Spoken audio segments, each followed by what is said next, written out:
Hi there. It's been a while. Um, Apologies to like the two or three people who bothered to watch 30 seconds of these videos.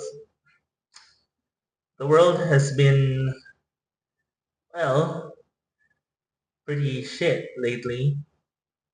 And to be honest, it was starting to eat away at my mental health a little bit, so I needed to take a step back. If you've been paying attention, and I really hope you have, um, you must be aware of everything that's been happening around the world, particularly in the US, in the Middle East, and of course here at home. And what we're witnessing in real time is like people using their power and influence to attack vulnerable people by sowing fear and hate among their supporters.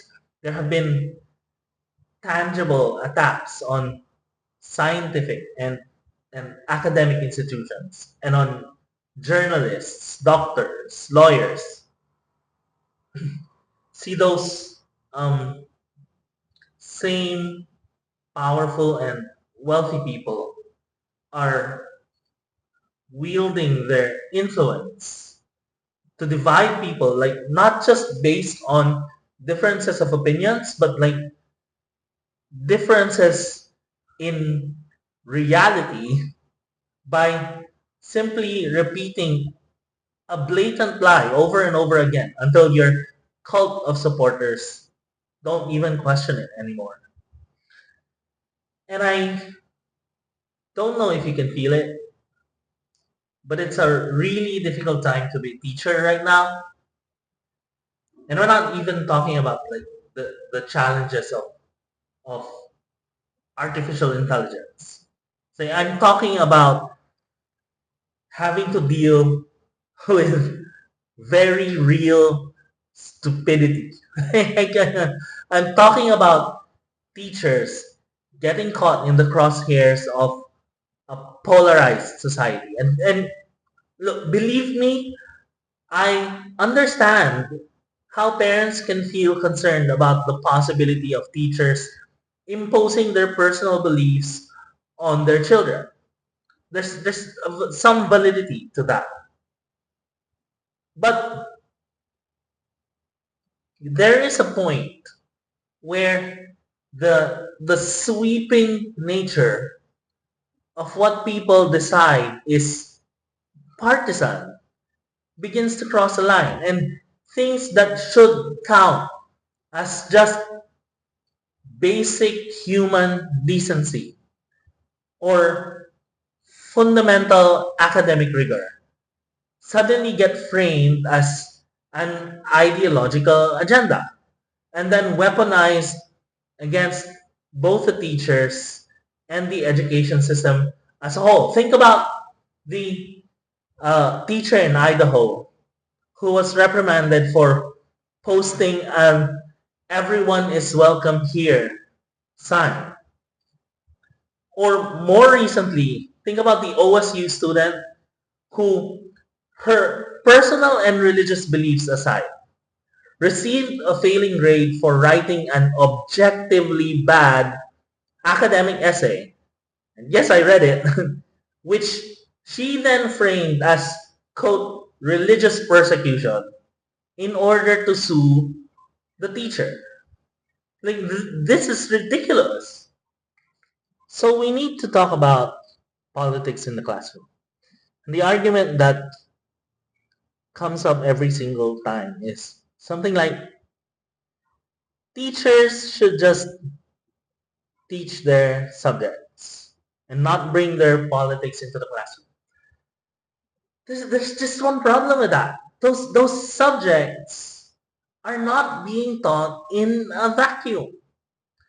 The classroom itself is not operating in a vacuum, though we often act as if it is. The reality is we don't need to bring our politics into the classroom because the classroom itself is political. The very act itself of teaching is political. And our students should be aware of this, like if they aren't already. Consider that the resources available to a teacher in the classroom and the resources available to a school through the support that it receives from outside is political. The nature of the population of the school, the student body, whether it caters exclusively to children from a particular shared background or it serves children from marginalized communities or whether it consists of a student population of diverse life experiences. Those choices are political. Even the quality of the teaching that students receive in a school is political. But it's not just that. Every choice the teachers make or don't get to make in their classrooms is political and have deep political implications that impact the country and society as a whole. The power structures that we enforce within the classroom are political. If the way we teach cultivates dependence on our authority as a single source of truth and approval, we can condition entire generations into regarding all authorities as absolute, who must never be challenged, and that obedience and submission must always be given without question.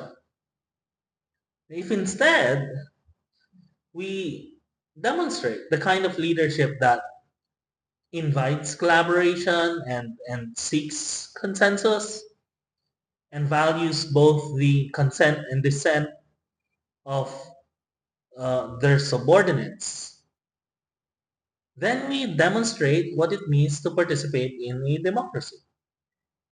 The attitudes and environment that we nurture around our office can shape how our students are controlled and influenced by other authority figures that they will have in their lives, at home, at work, in their communities, and then ultimately in the country itself and society at large.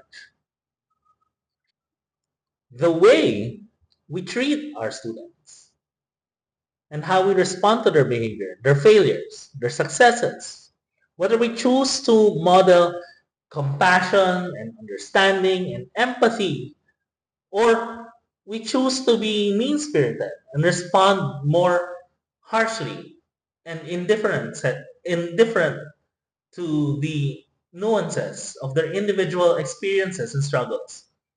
Those things shape the way they will in turn treat other people they interact with in their daily lives, especially those who are not like them.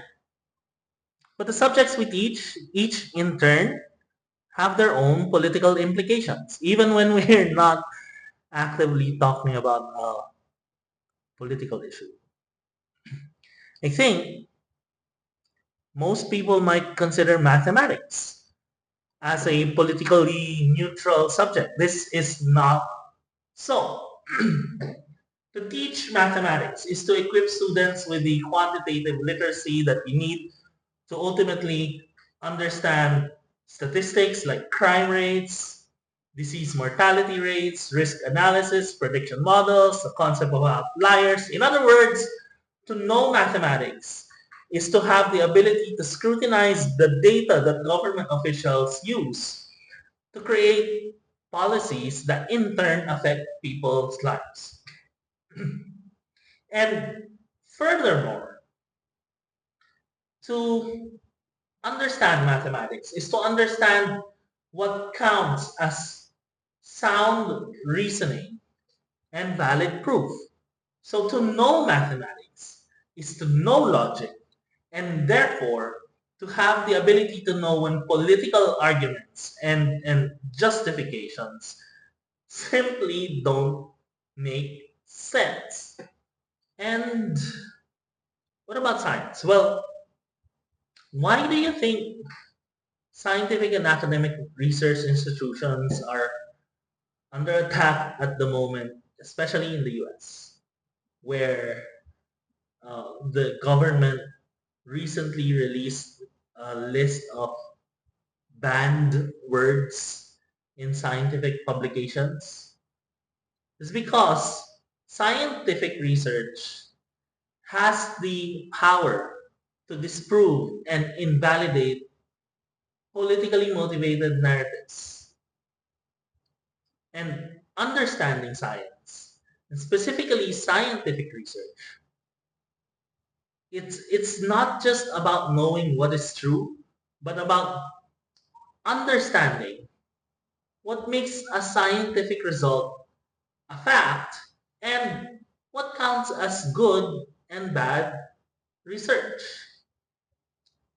You see, a common misconception is that quote consensus is when several scientists and researchers like get together and then decide amongst themselves, like I don't know, in a vote that a certain fact is true. No, that's not what a scientific consensus is. People don't vote on facts. A consensus in science and research is when several different studies that investigate the same phenomenon from possibly different angles or possibly even replicating exactly the same process as another study. They all arrive at basically the same results and the same conclusions over several replications over several years.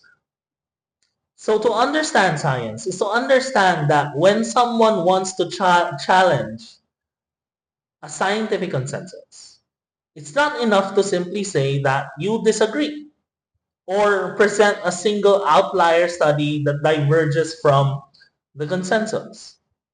You actually have to present a new pattern over a series of studies.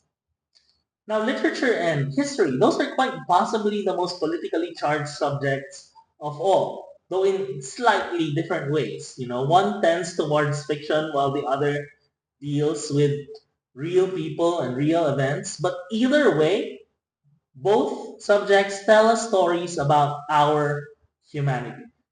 History deals with narratives of people and past events and the consequences of such people and events on the present. Literature, on the other hand, can use symbols and metaphors to tell the exact same stories. So stories, whether fact or fiction, they are always politically loaded. And in choosing what and whose stories we tell, we decide whose voices and experiences our students get to encounter. We have the ability to amplify the voices of the marginalized and vulnerable in society, or we can choose to perpetuate prevailing narratives.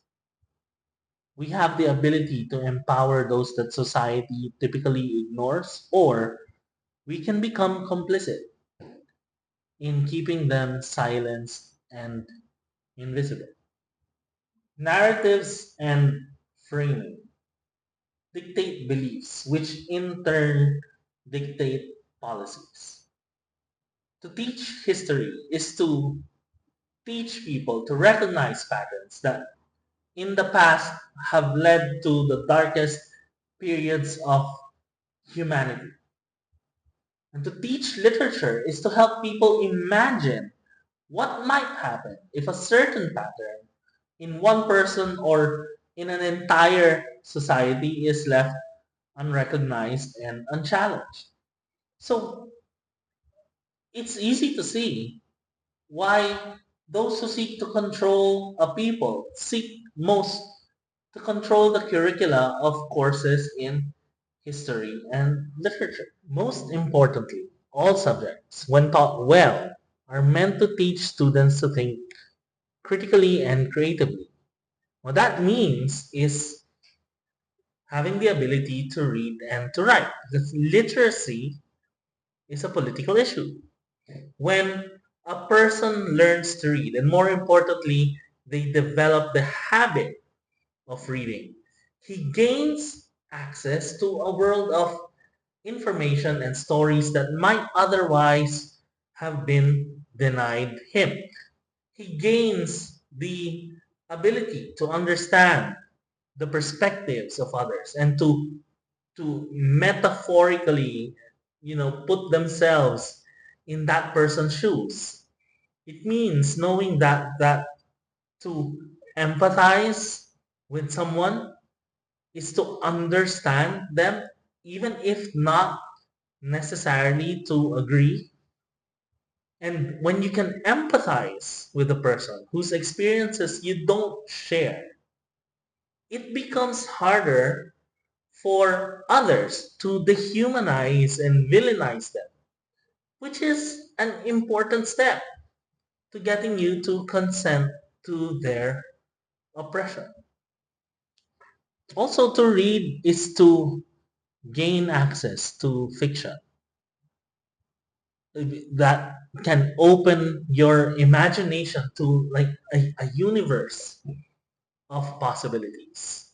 It can then embolden you to question the status quo, to challenge those who benefit the most from keeping things as they are, and just wonder how things might be better if we decided to do things differently. Learning to write, meanwhile, is being able to express your thoughts and tell your stories in more powerful ways than if you didn't have the right words or know how to construct an argument or a narrative. To learn to write is to gain the ability to communicate effectively and thus enabling you to be a more valuable contributor to your community. Overall, like this kind of functional literacy is essential to sustaining a democratic society. When we say functionally literate, it doesn't just mean having the ability to read and write, but being able to read and write complex texts and thus like scrutinize the nuances of people's thoughts and even your own thoughts.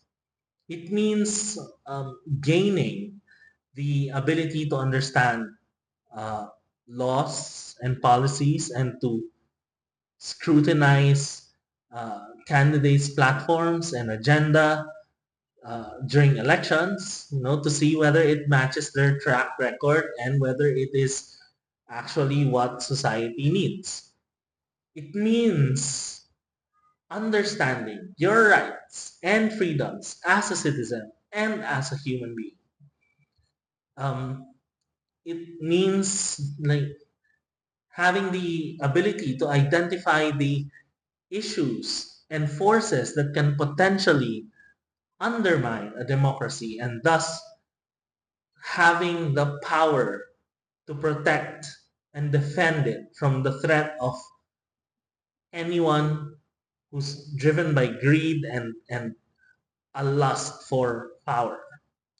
And learning to think about and reflect on what you are reading means just having the ability to discern truth from disinformation and propaganda.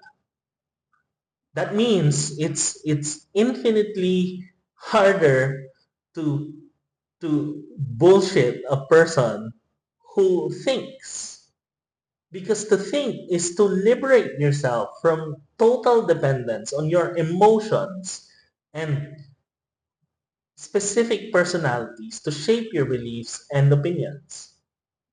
It means being able to have honest conversations with another person and, potentially still disagree with them without that having to devolve into name calling or violence. It means ultimately sharing a sense of responsibility for the well being of one another that's not based on shared beliefs or experiences, but on our shared humanity.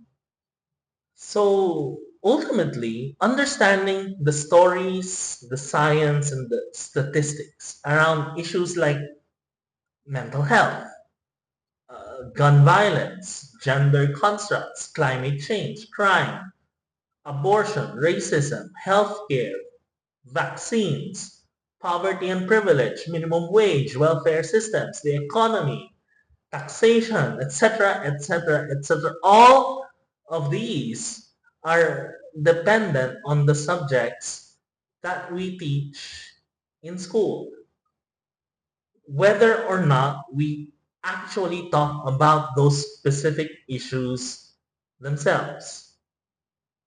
The ability to think, read, and communicate effectively makes a person a lot less vulnerable to manipulation. So again, the fact is everything about the classroom, from the way we teach, the what we teach, the way we assess, the rewards and punishment structures, the availability of support systems, access to resources, all of that is political. And in fact, the argument itself that teachers should not bring politics into the classroom imposes a particular ideology into teaching and is therefore also political.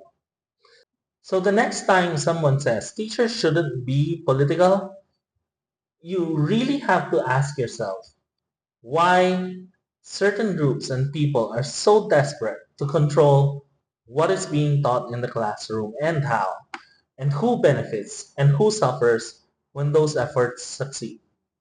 Because if a certain ideology is so fragile that it cannot survive being scrutinized against other ideas in an intellectual and academic environment, then perhaps the problem is in the ideology itself.